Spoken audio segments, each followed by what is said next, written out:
कागज रोता नहीं है बल्कि रुला देता है, फिर चाहे वो प्रेम पत्र हो, रिजल्ट हो या फिर मेडिकल रिपोर्ट। भारत अब रक्षा और अर्थव्यवस्था के मामले में दुनिया की एक मेजर पावर यानी एक प्रमुख शक्ति बन चुका है। जीडीपी के नए आंकड़े आज ही आए हैं। जीडीपी के नए आंकड़ों से 5 महत्वपूर्ण जानकारियां आपको मिलेंगी। पहला, भारत के सभी क्षेत्रों में, चाहे वो ऑटोमोबाइल हो, कृषि हो, हर जगह, हर सेक्टर में विकास हुआ है। दूसरा, अर्थव्यवस्था को मजबूत करने वाले सेक्टर्स जैसे फाइनेंस, रियल एस्टेट, मैन्युफैक्चरिंग और कंस्ट्रक्शन में जमकर निवेश हो रहा है। तीसरा, होटल और पर्यटन जैसे आम लोगों से जुड़े सेक्टर्स, वहां पर बहुत अच्छा विकास हो रहा है।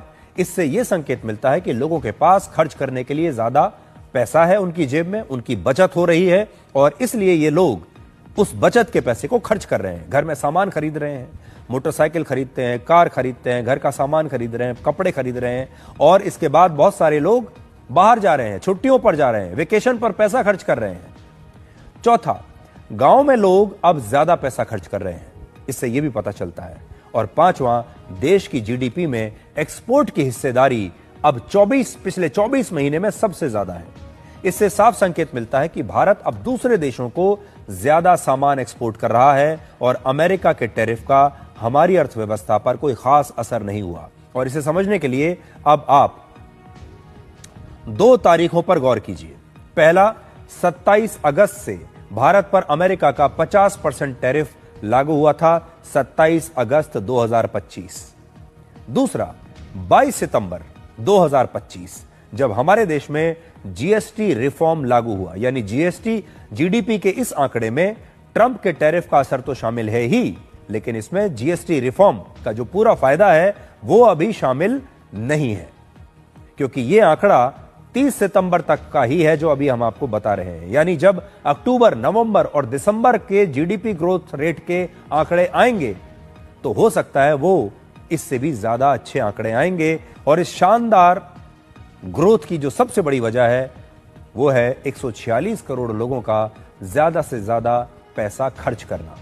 आज प्रधानमंत्री मोदी ने भी जीडीपी के इन शानदार आंकड़ों के बारे में सोशल मीडिया पर लिखा है। उन्होंने जीडीपी विकास दर को बेहद उत्साहजनक बताया और लिखा कि यह देश के लोगों की कड़ी मेहनत को दिखाता है। जब जीएसटी की दरें घटाई गई थी तो प्रधानमंत्री मोदी ने कहा भी था कि अब दूसरे देशों पर हमारी निर्भरता कम हो जाएगी। इस साल के एशिया पावर इंडेक्स में अमेरिका और चीन के बाद भारत को तीसरे नंबर पर रखा गया है, तीसरी सबसे बड़ी शक्ति बताया गया है। सबसे पहले आपको इस साल के एशिया पावर इंडेक्स के बारे में बताते हैं, जिसमें पहली बार यह कहा गया है कि भारत एक आर्थिक ताकत के साथ साथ एक बहुत बड़ी सैन्य शक्ति भी बन चुका है। इस रिपोर्ट में भारत को एशिया की तीसरी सबसे बड़ी शक्ति बताया गया है। यह एक ऐसी लिस्ट है जिसमें एशिया के 27 देशों को उनकी आर्थिक और सैन्य ताकत के हिसाब से रैंकिंग दी गई है। और इस लिस्ट में अमेरिका 80.4 पॉइंट्स के साथ पहले नंबर पर है, चीन 73.7 पॉइंट्स के साथ दूसरे नंबर पर है और ये दोनों ही सुपर पावर्स हैं, यानी इन्हें सुपर पावर का दर्जा दिया गया है। तो अमेरिका पहले नंबर पर, चीन दूसरे नंबर पर और इन दोनों को सुपर पावर बताया गया है। भारत 40 पॉइंट्स के साथ इस लिस्ट में तीसरे नंबर पर है। और सबसे बड़ी बात यह है कि पहली बार भारत को एशिया की एक मेजर पावर यानी प्रमुख शक्ति माना गया है, जबकि पिछले वर्ष इसी रैंकिंग में भारत 39.1 पॉइंट्स के साथ एक मिडिल पावर था। तो भारत का एक एलिवेशन हुआ है। पिछले साल तक हमें मिडिल पावर माना जा रहा था, लेकिन इस बार पहली बार भारत को मेजर पावर माना गया है और पूरे एशिया में एक ही देश है जो मेजर पावर है और वो है भारत। भारत के बाद चौथे नंबर पर जापान है, जिसका स्कोर है 38.8 और जापान को एक मिडिल पावर माना गया है। और फिर नंबर आता है रशिया का 32.1 पॉइंट्स के साथ रशिया 5वें नंबर पर है। यानी एशिया के मामले में, एशिया में जापान और रशिया दोनों ही भारत से पीछे हैं। रशिया के पास दुनिया में सबसे ज्यादा न्यूक्लियर हथियार है, लेकिन इस रिपोर्ट में उसे जापान से भी नीचे 5वां स्थान मिला है। लेकिन एक बात याद रखिएगा, ये एशिया की रैंकिंग है और पाकिस्तान इस रिपोर्ट में टॉप 10 देशों में कहीं नहीं है। पाकिस्तान को सिर्फ 14.5 पॉइंट्स दिए गए हैं और उसका स्थान है 16वां। इस रिपोर्ट के मुताबिक भारत की ताकत पाकिस्तान से 2.25 गुना ज्यादा है। भारत का स्कोर बढ़ना हमारी ताकत में आए बदलाव का एक स्पष्ट संकेत है और इस रिपोर्ट के मुताबिक इसकी एक बहुत बड़ी वजह है ऑपरेशन सिंदूर के दौरान भारत की कामयाबी। ऑपरेशन सिंदूर ने भारतीय सेना को एक युद्ध का अनुभव दिया है और भारत की सैन्य ताकत लगातार बेहतर हुई है, ऐसा इस रिपोर्ट में लिखा है। और यह उन सभी लोगों को एक करारा जवाब है जो ऑपरेशन सिंदूर पर सवाल उठाते आए हैं और हमारी सेना से अक्सर सबूत मांगते आए हैं। क्या आप जानते हैं कि अमेरिका जैसे जो देश हैं वहां भी घुसपैठियों का बहुत बड़ा मुद्दा है और अमेरिका जैसे इतने अमीर और शक्तिशाली देश भी अब घुसपैठियों से परेशान हो गए हैं। आज अमेरिका के राष्ट्रपति डोनाल्ड ट्रंप ने शरणार्थियों के बारे में सोशल मीडिया पर एक पोस्ट लिखा है और उन्होंने लिखा है कि जो शरणार्थी हैं, बाहर से आए हुए लोग हैं, ये अमेरिका के लिए एक बहुत बड़ा खतरा है। अपने पोस्ट में उन्होंने 3 महत्वपूर्ण बातें की हैं। पोस्ट तो बहुत लंबा है, मैं आपको 3 पॉइंट्स बताता हूं। पहला जो उन्होंने लिखा है, शरणार्थियों की वजह से अपराध बढ़ते हैं, अस्पतालों में भीड़ बढ़ती है, घरों की कमी हो जाती है और वो सरकारी योजनाओं का फायदा उठाते हैं। देखिए, ये डोनाल्ड ट्रंप कह रहे हैं, अमेरिका के राष्ट्रपति। लेकिन हमारे यहां भी तो यही समस्या है। जब हमारे यहां घुसपैठिए आते हैं तो अपराध बढ़ते हैं, अस्पतालों में भीड़ बढ़ती है, रहने की जगह नहीं मिलती और सरकारी योजनाओं का ये लोग फायदा उठाते हैं। भारत और अमेरिका दोनों ही घुसपैठियों से परेशान। दूसरा डोनाल्ड ट्रंप जो लिखते हैं वो ये, ऐसे प्रवासियों को जो अमेरिका की शांति के लिए खतरा है, भले ही उनके पास सही कागजात क्यों ना हो, उन्हें भी देश से बाहर निकाल दिया जाएगा। अगर आपके पास सही कागजात हैं, आपके पास वीजा है, परमिट है, लेकिन अगर आप तब भी अमेरिका के लिए खतरा हैं तो आपको बाहर निकाल देंगे। और तीसरी बात उन्होंने लिखी है, ट्रंप ने यह दावा किया कि अब अमेरिका में रिवर्स माइग्रेशन से हालात ठीक होंगे, यानी वो रिवर्स माइग्रेशन करेंगे। जो प्रवासी अमेरिका में बस चुके हैं उन्हें वापस उनके देशों में भेज दिया जाएगा। अमेरिका के वॉशिंगटन डीसी में 2 सैनिकों पर हुए एक आतंकवादी हमले के बाद ट्रंप ने यह पोस्ट लिखा है। आपको याद होगा, अफगानिस्तान के एक पूर्व सैनिक ने यह हमला किया था। अगर अमेरिका में रिवर्स माइग्रेशन होता है तो ऐसे शरणार्थियों की संख्या लाखों में हो सकती है जिन्हें वापस भेज दिया जाएगा, क्योंकि ट्रंप के मुताबिक अभी अमेरिका में आधिकारिक तौर पर 5 करोड़ 30 लाख विदेशी रहते हैं। अब सोचिए जरा, अमेरिका दुनिया का सबसे विकसित देश है। अमेरिका के पास संसाधनों की कोई कमी नहीं, पैसे की कोई कमी नहीं, जमीन की कोई कमी नहीं। आज अमेरिका की अर्थव्यवस्था 2568 लाख करोड़ रुपए की है और भारत से उनकी अर्थव्यवस्था 7.5 गुना ज्यादा बड़ी है। अपराध रोकने और अपराधियों को पकड़ने के लिए अमेरिका के पास सबसे एडवांस्ड और मॉडर्न टेक्नोलॉजी है। सर्वेलांस का हर सिस्टम उनके पास है, उनके पास बड़े बड़े सैटेलाइट्स हैं, टेक्नोलॉजी है। लेकिन आज अमेरिका भी अपने यहां शरणार्थियों और प्रवासियों से इतना ज्यादा परेशान हो चुका है कि वो रिवर्स माइग्रेशन की बात कर रहा है। अमेरिका के अलावा Sweden, Britain, Poland, Ireland, Spain और ऑस्ट्रेलिया जैसे दूसरे देश भी अब अपने यहां शरणार्थियों से परेशान हो रहे हैं। इन देशों में अवैध शरणार्थियों के खिलाफ अब लगातार आंदोलन हो रहे हैं। वहां की जनता तो सड़कों पर उतर रही है और कह रही है कि यहां अब और बाहर से कोई व्यक्ति नहीं आना चाहिए। ऑपरेशन सिंदूर पर दूसरी अंतर्राष्ट्रीय रिपोर्ट दिखाते हैं जिसमें 5 बड़े खुलासे हुए हैं और यह भी आज उन तमाम लोगों के लिए एक बहुत करारा जवाब होगा जो ऑपरेशन सिंदूर के दौरान भारत की हार का सपना देख रहे थे। तो पहली बात यह है कि पाकिस्तान में आतंकवादियों के ठिकाने पर किए गए पहले हमलों में भारत को पूरी सफलता मिली थी, ऐसा इस रिपोर्ट में लिखा है।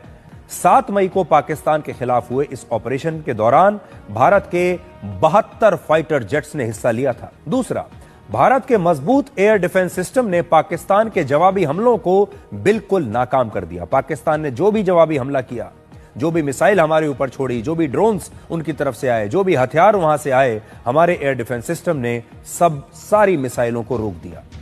तीसरा, इसमें लिखा है ऑपरेशन सिंदूर के आखिरी दिन यानी 9 और 10 मई की रात को भारत ने जो बड़े हमले किए उससे यह स्पष्ट है कि भारत आसानी से पाकिस्तान के आसमान पर कब्जा कर सकता है, यानी एयर सुपीरियोरिटी हासिल कर सकता है भारत पाकिस्तान के ऊपर, ऐसा इस रिपोर्ट में लिखा है। यह रिपोर्ट आज मेरे हाथ में है। चौथी बात इसमें लिखी है, भारत के हमले में लाहौर में एक एयर डिफेंस सिस्टम नष्ट हो गया था। इसमें भी लिखा है कि पाकिस्तान का एयर डिफेंस सिस्टम जो लाहौर में तैनात था उसे हमने नष्ट कर दिया। और पांचवी बात, आसमान में हुई ये लड़ाई भारत ने जीत ली, और अगर ये लड़ाई कुछ दिन और चलती तो भारतीय सेना सीमा के पास मौजूद पाकिस्तान के सभी एयर बेसेस को नष्ट कर देती, ऐसा इसमें लिखा है। क्या आप जानते हैं कि 10 मई को हमारे एक एयर डिफेंस सिस्टम ने पाकिस्तान के फतह 2 रॉकेट को मार गिराया था? तो सोचिए, पाकिस्तान ने अपना फतह 2 रॉकेट हम पर दागा था। यह एक गाइडेड रॉकेट है जो 400 किलोमीटर तक हमला कर सकता है और हवा में ही अपना रास्ता भी बदल सकता है। लेकिन भारत के एयर डिफेंस सिस्टम ने हरियाणा के सिरसा के पास इसे हवा में ही नष्ट कर दिया था। यह है वो फतह 2 जिसकी तस्वीर हम आपको अभी दिखा रहे हैं। भारत ने एक बड़ा जवाबी हमला किया था। सिर्फ 2 घंटों के बाद ही भारत ने 15 BrahMos missile, scalp cruise missiles और रैम्पेज मिसाइल से एक बहुत बड़ा हमला पाकिस्तान पर किया, जिसमें पाकिस्तान के 11 एयरबेसेस के रनवे, कमांड सेंटर्स और एयरक्राफ्ट हैंगर्स पर हमले हुए, जिसके बाद पाकिस्तान अपने फाइटर जेट्स को भारत की मिसाइल्स की रेंज से दूर अफगानिस्तान की सीमा के पास ले जाने के लिए मजबूर हो गया। इसका मतलब यह है कि पाकिस्तान पर भारत का निशाना 100% सटीक और प्रभावशाली था, और हमने पाकिस्तान के करीब करीब हर हमले को नाकाम किया। और ऑपरेशन सिंदूर पर हमारी सेना ने सबूत मांगने वालों को आज ये रिपोर्ट, हमारी सेना से जो सबूत मांगने वाले लोग हैं उन्हें आज ये रिपोर्ट बहुत ध्यान से देखनी चाहिए। पाकिस्तान से आज 2 बड़ी खबरें आई हैं। पहली खबर यह कि जनरल असीम मुनीर पाकिस्तान के पहले चीफ ऑफ डिफेंस फोर्सेज यानी CDF बन गए हैं। पाकिस्तान के संविधान में 27वें संशोधन के बाद जनरल असीम मुनीर अब पाकिस्तान की तीनों सेनाओं के सुप्रीम कमांडर बन गए हैं, और इसके साथ ही पाकिस्तान के परमाणु हथियारों का पूरा कंट्रोल अब असीम मुनीर के पास है। यानी असीम मुनीर अब पाकिस्तान के सबसे शक्तिशाली व्यक्ति हैं। और दूसरी खबर यह है कि पाकिस्तान के पूर्व प्रधानमंत्री इमरान खान जिंदा हैं। पिछले 2 दिनों से 72 वर्ष के इमरान खान की मौत को लेकर अलग अलग दावे किए जा रहे हैं, और अब पाकिस्तान की सरकार ने कहा है कि इमरान खान जेल में बिल्कुल ठीक हैं, सुरक्षित हैं। लेकिन इसके बाद भी इमरान खान के स्वास्थ्य को लेकर सवाल उठ रहे हैं, क्योंकि पिछले 4 हफ्तों से किसी को भी जेल में इमरान खान से मिलने नहीं दिया गया है। उनके परिवार का आरोप है कि इसके पीछे जनरल असीम मुनीर हैं, जो हिटलर की तरह बर्ताव कर रहे हैं। इमरान खान भ्रष्टाचार के एक मामले में रावलपिंडी की अडियाला जेल में 14 साल की सजा काट रहे हैं, और इस समय उन पर कुल मिलाकर 150 से ज्यादा केस दर्ज हैं। इमरान खान के छोटे बेटे कासिम खान ने सोशल मीडिया पर आज लिखा है कि वो इस बात को लेकर चिंतित हैं, और वो चाहते हैं कि सरकार उनके पिता के जिंदा होने के सबूत पेश करे। कासिम खान ने लिखा है कि उनके पिता 845 दिनों से जेल में हैं। पिछले 6 हफ्तों से उन्हें एक डेथ सेल में अकेले रखा गया है, और कोर्ट के ऑर्डर के बावजूद इमरान खान की बहनों को उनसे मिलने नहीं दिया गया। कोई फोन कॉल अभी तक नहीं की गई, यानी उनके पास इमरान खान के जिंदा होने का कोई सबूत नहीं है। ना तो फोन पर बात करवा रहे हैं, ना मिलने दे रहे हैं। और कासिम खान ने अब अंतर्राष्ट्रीय समुदाय से इस बारे में दखल देने की मांग की है। कासिम खान जो हैं वो 26 साल के हैं, और इमरान खान और जमाइमा गोल्डस्मिथ के छोटे बेटे हैं। इमरान खान ने वर्ष 1995 में लंदन की जमाइमा गोल्डस्मिथ से पहली शादी की थी, और ये उन्हीं के बेटे हैं। जमाइमा से इमरान खान के 2 बेटे हैं, एक हैं सुलेमान और दूसरे हैं कासिम खान, और दोनों इस समय इंग्लैंड में रहते हैं। और 2004 में इमरान खान और जमाइमा गोल्डस्मिथ का तलाक भी हो गया था, लेकिन उनके दोनों बेटे अब भी इमरान खान के संपर्क में रहते हैं, और वो इमरान खान की रिहाई के लिए लगातार आवाज उठा रहे हैं। अब बड़ा सवाल यह है कि इमरान खान अगर ठीक है तो पाकिस्तान की सरकार उनसे किसी को मिलने क्यों नहीं दे रही। अगर आप भी सोशल मीडिया पर फैल रहे इस दुष्प्रचार, झूठ और नकली खबरों से परेशान हो चुके हैं, तो आपके लिए आज मैं एक और अच्छी खबर लेकर आया हूं। सुप्रीम कोर्ट ने सोशल मीडिया कंटेंट को रेगुलेट करने के लिए अब एक ऑटोनोमस बॉडी बनाने की जरूरत पर जोर दिया है। यानी एक ऐसी संस्था बनाई जाए जो सोशल मीडिया, OTT और डिजिटल मीडिया पर फैलते दुष्प्रचार और आपत्तिजनक कंटेंट को रोक सके। और सुप्रीम कोर्ट में एक मामले की सुनवाई चल रही थी। किस मामले की चल रही थी मैं आपको बताऊंगा। पहले उस सुनवाई के दौरान सुप्रीम कोर्ट ने 3 बड़ी बातें कही। पहला, अभी भारत में सोशल मीडिया और मीडिया संस्थानों को रेगुलेट करने का जो तरीका है वो पर्याप्त नहीं है। दूसरा, कोई भी आपत्तिजनक कंटेंट एक बार अगर सोशल मीडिया पर अपलोड हो जाता है तो वो कुछ ही मिनटों में वायरल हो जाता है, और फिर जिसने अपलोड किया है अगर वो उस कंटेंट को डिलीट भी कर दे तब भी ये वीडियो या ये कंटेंट वायरल ही रहता है। इसलिए अब किसी भी कंटेंट को अपलोड करने से पहले उसे रोकना होगा, उसकी स्क्रीनिंग की व्यवस्था करनी होगी। अभी देखिए क्या होता है सोशल मीडिया पर, पहले कोई वीडियो या कोई कंटेंट अपलोड हो जाता है, लोग उसे देखते हैं, फिर यह पता चलता है कि यह आपत्तिजनक है या गलत है, फिर उसे हटाया जाता है, लेकिन तब तक वो वायरल हो चुका है। अब सुप्रीम कोर्ट यह कहता है कि अपलोड होने से पहले ही इसकी जांच होनी चाहिए, कोई ऐसा मैकेनिज्म, ऐसी व्यवस्था बने जो पहले इसकी जांच करे। और तीसरा, आजकल यूट्यूब और ओटीटी के कार्यक्रमों में जो डिस्क्लेमर या चेतावनी दिखाई भी जाती है वो चेतावनी असरदार नहीं है। आपने भी देखा होगा जब आप ओटीटी प्लेटफॉर्म पर कुछ भी देखते हैं तो 1 या 2 सेकंड के लिए, 3 सेकंड के लिए एक चेतावनी आती है।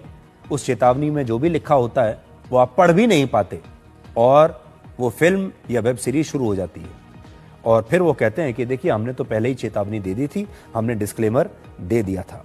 ये आपको याद होगा, हमारे देश में कुछ यूट्यूबर्स हैं जिन्होंने यूट्यूब पर बहुत ही अश्लील, आपत्तिजनक टिप्पणियां की थी। इन यूट्यूबर्स के खिलाफ फिर एफआईआर दर्ज हो गई थी, और अब ये यूट्यूबर्स के मामले में सुप्रीम कोर्ट में अश्लील कंटेंट बनाने के बारे में ये मामला चल रहा है, इसकी सुनवाई हो रही है। और उसकी सुनवाई के दौरान सुप्रीम कोर्ट ने कहा है कि एक न्यूट्रल, इंडिपेंडेंट और ऑटोनोमस बॉडी बननी चाहिए to regulate obscene, offensive and illegal content.